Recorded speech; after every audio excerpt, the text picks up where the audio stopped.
2025-26 വർഷത്തെ plus ടുവിൻ്റെയും SSLCയുടെയും result പുറത്ത് വന്നു കഴിഞ്ഞു. അതിനു മുന്നേ തന്നെ 8ാം ക്ലാസ്സിലെയും 7ാം ക്ലാസ്സിലെയും അങ്ങനെ നിരവധി ക്ലാസ്സുകളിലെ റിസൾട്ടുകൾ സ്കൂളുകളിൽ പബ്ലിഷ് ചെയ്തു.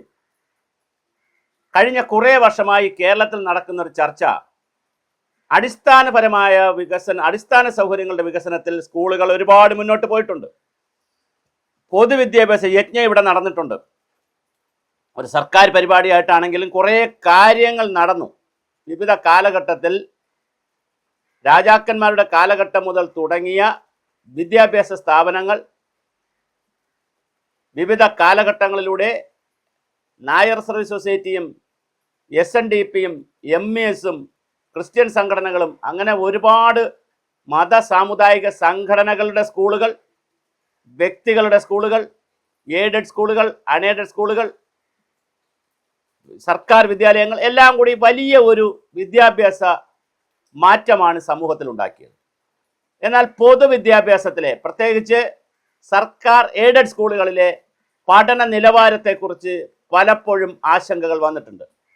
കഴിഞ്ഞ ഗവൺമെൻറ് ഇരുന്നപ്പോൾ, ശിവൻകുട്ടി മിനിസ്റ്റർ ഇരുന്നപ്പോൾ ഇതിനെ സംബന്ധിച്ച് വലിയ തർക്കമുണ്ടാവുകയും അവസാനം മിനിമം മാർക്ക് ഉണ്ടെങ്കിൽ മാത്രമേ പാസ്സാക്കാവൂ എന്നുള്ള നിയമം വരികയും അതിൽ വലിയ ചട്ടം വരികയും വലിയ തർക്കവും വിവാദമുണ്ടായി.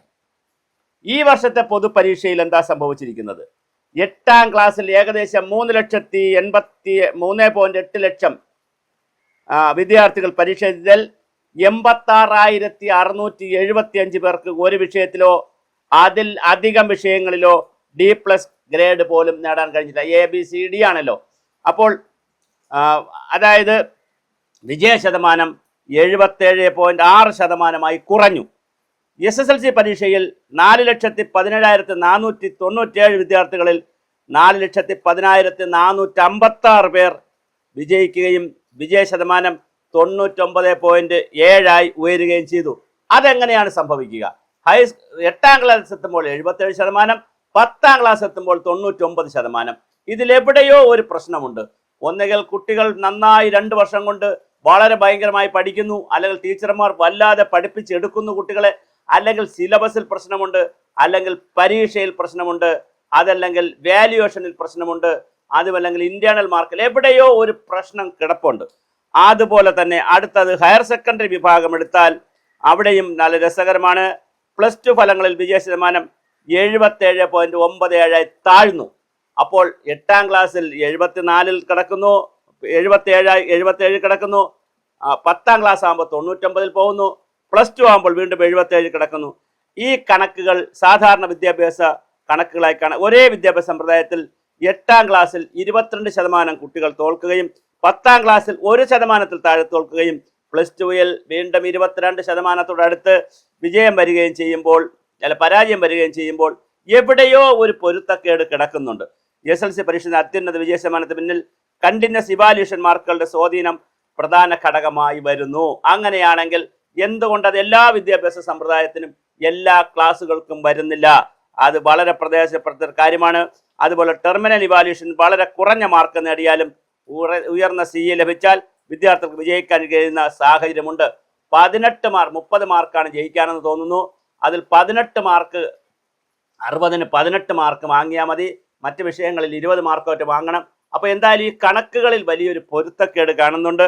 എന്തായാലും CV സംവിധാനം കണ്ടിന്യൂസ് ഇവാലുവേഷൻ എന്ന് പറയുന്ന സംവിധാനം പ്രയോജനകരമാണെങ്കിലും അതിൽ മാർക്ക് നൽകുന്നതിൽ വലിയ ഒരു ആശങ്ക പക്ഷെ മാർക്ക് കൊടുക്കാതിരുന്നാൽ മാതാപിതാക്കൾ ബഹളവും ഉണ്ടാക്കും, കുട്ടികളും ബഹളമുണ്ടാക്കും. ടീച്ചർക്ക് ഡിസ്ക്രിപ്ഷനുള്ളൊരു മാർക്ക് ടീച്ചർ തന്നില്ല, വിവേചനാധികാരമുള്ളൊരു മാർക്ക് ടീച്ചർ തന്നില്ല എന്ന് പറഞ്ഞ് കുട്ടികളുടെ ഇടയിൽ ആശങ്കയുണ്ടാകും, അത് ചേരിതിരിവുണ്ടാകും. അധ്യാപകരുടെ ഇടയിൽ പ്രശ്നങ്ങൾ ഉണ്ടാക്കും, സ്കൂളിന് പ്രശ്നങ്ങൾ ഉണ്ടാക്കും, PTA പ്രശ്നം ഉണ്ടാക്കും.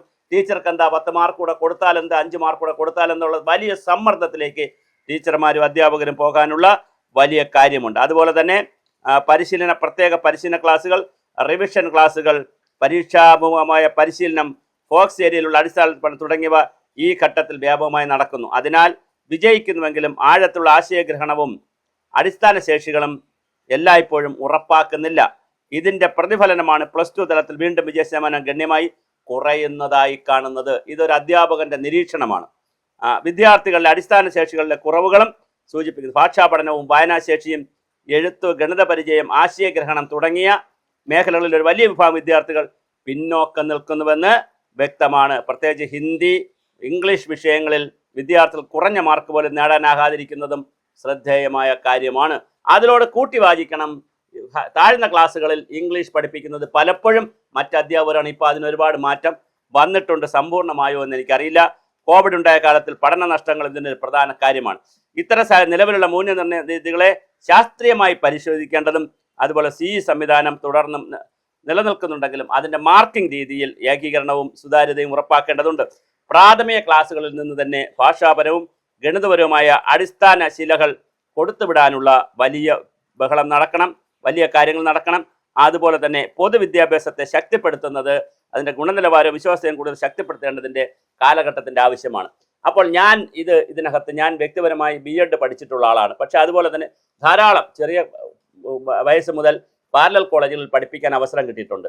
ഒരുപാട് പദ്ധതികളുടെ ഭാഗമായി പലതുള്ളി പോലുള്ള സീഡ് പോലുള്ള പദ്ധതികളുടെ ഭാഗമായി ധാരാളം സ്കൂളുകളിൽ പോയി പ്രഭാഷണവും ക്ലാസ്സുകളും എടുക്കാൻ അവസരം കിട്ടിയിട്ടുണ്ട്. ലഹരി വിരുദ്ധ പരിപാടികളിൽ ധാരാളം പരിസ്ഥിതി സംരക്ഷണത്തിനൊക്കെ കേരളത്തിലെ ഒരുവിധപ്പെട്ട സ്കൂളുകളും കോളേജുകളിലൊക്കെ പോകാൻ അവസരം കിട്ടിയിട്ടുണ്ട് പല കാലഘട്ടത്തിൽ. പക്ഷെ ഞാൻ വിദ്യാഭ്യാസ രംഗത്തെ നോക്കിക്കാണുന്നത് മറ്റൊരു രീതിയിലാണ്. 4 പേരടങ്ങുന്ന 4 തൂണുകളാണ് ഇതിനെ നിലനിർത്തുന്നത്. ഒന്ന് വിദ്യാർത്ഥി തന്നെയാണ്, പീപ്പിൾ, അതായത് കുട്ടികൾ തന്നെയാണ്. പീപ്പിൾ സെന്റേഡ് ആയിരിക്കണം വിദ്യാഭ്യാസം. രണ്ടാമത് അധ്യാപകർ അല്ലെങ്കിൽ രക്ഷാകർത്താക്കൾ. പലപ്പോഴും സമൂഹം രണ്ടാമതായി കാണുന്നത് അധ്യാപകരെയാണ്. എനിക്ക് രണ്ടാമതായി കാണാൻ ഇഷ്ടം പേരൻസിനെയാണ്. കാര്യം 6 മണിക്കൂർ മാത്രമാണ് കുട്ടി സ്കൂളിൽ ചെലവഴിക്കുന്നത്, 24 മണിക്കൂറിൽ 18 മണിക്കൂറും ചെലവഴിക്കുന്നത് വീട്ടിലാണ്. അപ്പോൾ പേരൻസിന് ഇതിന് വലിയൊരു പങ്കുണ്ട്. അതുപോലെ തന്നെ ടീച്ചേഴ്സ്, അത് വേണേൽ 2, 3 ആക്കിക്കോളൂ. 2, 6, 3 എന്നുള്ളത് നമുക്ക് തർക്കം വേണ്ട. അത് കഴിഞ്ഞ് സമൂഹത്തിനും വലിയ പങ്കുണ്ട്. പശ്ചാത്തല സൗകര്യങ്ങൾക്ക്, സിലബസിന്, പഠനരീതിക്ക്, വാല്യുവേഷന് ഒക്കെ വലിയ പങ്കുണ്ട്. അപ്പോൾ സമൂഹത്തിൻ്റെ പങ്ക് നമ്മൾ ചർച്ച ചെയ്യണം. മാത്രമല്ല പല വീട്ടിലുള്ള കുട്ടികൾ, ദരിദ്രരായ കുട്ടികൾ, സമ്പന്നരായ കുട്ടികൾ, ഭക്ഷണം കഴിച്ച കുട്ടികൾ, സ്കൂളിൽ ഭക്ഷണമൊക്കെ കൊടുക്കുന്നുണ്ട്. ആ വിഷയമൊക്കെ കുറേ മാറി. എങ്കിലും വീട്ടിലെ സ്ഥിരമായി മദ്യപാനമുള്ള പിതാക്കന്മാരുള്ള വീട്ടിൽ നിന്ന് വരുന്ന കുട്ടികൾ, ഇങ്ങനെയുള്ള വലിയ സംഘർഷാത്മകമായ സാഹചര്യത്തിൽ, സ്ട്രെസ് ഉള്ള സാഹചര്യത്തിൽ 30 40 കുട്ടികൾ ഒരു ക്ലാസ്സിലിരിക്കുമ്പോൾ എല്ലാവരെയും ഒരേ നിലവാരത്തിൽ ഉയർത്തിക്കൊണ്ടുവരാൻ കഴിഞ്ഞില്ലെങ്കിൽ അവർക്ക് ആൾ പ്രൊമോഷൻ കൊടുക്കുമെന്ന് പറയുന്ന പഴയ സമ്പ്രദായങ്ങളൊക്കെ നമ്മൾ എടുത്തു വന്നുകൊണ്ട് 8ാം ക്ലാസ് വരെയുള്ള വിദ്യാർത്ഥികളെ കയറ്റി വിടുമ്പോൾ അവർ 10ാം ക്ലാസ്സിൽ എത്തുമ്പോൾ പ്രശ്നമാകും. അങ്ങനെ 8ാം ക്ലാസ് വെച്ച് നമ്മൾ പിടിക്കാൻ തീരുമാനിച്ചപ്പോൾ വീണ്ടും താഴേക്കുള്ള കാര്യങ്ങളിൽ നമ്മൾ ശ്രദ്ധിക്കാതെ പോയി. ശരിക്കും പറഞ്ഞാൽ ഒരു കുട്ടിയെ 5 വയസ്സ് മുതൽ 3 വയസ്സ് മുതൽ അംഗനവാടിയിലേക്ക്, 5 വയസ്സ് മുതൽ സ്കൂളിലേക്ക് അയച്ചു കഴിഞ്ഞാൽ 10-15 വർഷക്കാലം ആ കുട്ടി സ്കൂളിലും കോളേജിലും ചെലവഴിക്കുകയാണ്. അങ്ങനെ ചെലവഴിച്ചിട്ട് പുറത്തിറങ്ങുന്ന കുട്ടിക്ക് ഇംഗ്ലീഷ് എഴുതാൻ അറിയില്ല, ഇംഗ്ലീഷ് പറയാൻ അറിയില്ല, ഹിന്ദി പറയാൻ അറിയില്ല, ഹിന്ദി എഴുതാൻ അറിയില്ല, കണക്ക് കൂട്ടാൻ അറിയില്ല, എന്തിനു പറയുന്നു മലയാളം പോലും മനോഹരമായ ഒരു അപേക്ഷ എഴുതാൻ തെറ്റില്ലാതെ അറിയാവുന്ന കുട്ടികൾ പ്രശ്നമാണ്. അങ്ങനെയുള്ള കുട്ടികളെ ധാരാളം വരുന്നു. ഇവിടെ ആരാണ് പ്രതി? ടീച്ചർമാരാണോ, കുട്ടികളാണോ, സിലബസ് ആണോ, സമൂഹമാണോ, അതോ വാല്യുവേഷൻ പ്രശ്നമാണോ, മാർക്ക് കൊടുക്കുന്ന രീതിയാണോ? എവിടെയാണ് ഇതിന്റെ പ്രതി എന്നുള്ളത് കൃത്യമായി കേരള സമൂഹം ചർച്ച ചെയ്യണം. ഞാനിത് പറയാൻ കാരണം പുതിയൊരു വിദ്യാഭ്യാസ മന്ത്രി നമുക്ക് വന്നിട്ടുണ്ട്, പുതിയ ഗവൺമെന്റാണ് വന്നിരിക്കുന്നത്. അതുകൊണ്ട് തന്നെ അതിശക്തമായിട്ടുള്ള ഒരു ഇവാലുവേഷൻ ഈ വിദ്യാഭ്യാസ രംഗത്ത് നടക്കേണ്ടതുണ്ട്. അത് നടക്കുമെന്ന് തന്നെ നമുക്ക് പ്രതീക്ഷിക്കാം. നമ്മൾ പ്രതിയെ തേടുകയല്ല വേണ്ടത്, വളരെ പോസിറ്റീവായി എവിടെയാണ് പ്രശ്നമെന്ന് അന്വേഷിക്കുക. അതിൽ പ്രതിയെ തേടലും ഉണ്ടാകും. പക്ഷേ ഒരു പ്രതിയെ തേടി ആ പ്രതിയാണ് മുഴുവൻ കുഴപ്പവും, അധ്യാപകരാണ് മുഴുവൻ പ്രശ്നവും വിദ്യാഭ്യാസത്തിന്റെ എന്ന് പറഞ്ഞ് നമുക്ക് അടച്ചാക്ഷേപിക്കാൻ കഴിയില്ല. വിദ്യാർത്ഥികളുടെ പങ്ക്, അധ്യാപകരുടെ പങ്ക്, പേരൻസിന്റെ പങ്ക്, സമൂഹത്തിന്റെ പങ്ക്, ഇതെല്ലാം കൂടി ചേരുന്നതാണ് നമ്മുടെ വിദ്യാഭ്യാസം എന്നുള്ള പുതിയ വിദ്യാഭ്യാസ കാഴ്ചപ്പാട് സമൂഹത്തിൽ ചർച്ചയ്ക്ക് വയ്ക്കുമോ എന്നുള്ളതാണ് ഈ കാലഘട്ടം ആവശ്യപ്പെടുന്ന പ്രധാന ജോലി. അത് പറയുമ്പോൾ ഒരു ഉത്തരവാദിത്വം ആരിൽ നിന്ന് മറ്റൊരിലേക്ക് കൊണ്ടുപോകലല്ല, ഇതൊരു കൂട്ടുത്തരവാദിത്വമാണെന്നും കളക്റ്റീവ് ഇൻക്ലൂസീവ് റെസ്പോൺസിബിലിറ്റി ആണെന്നും നാം ചിന്തിക്കേണ്ട കാലം അതിക്രമിച്ചിരിക്കുകയാണ്.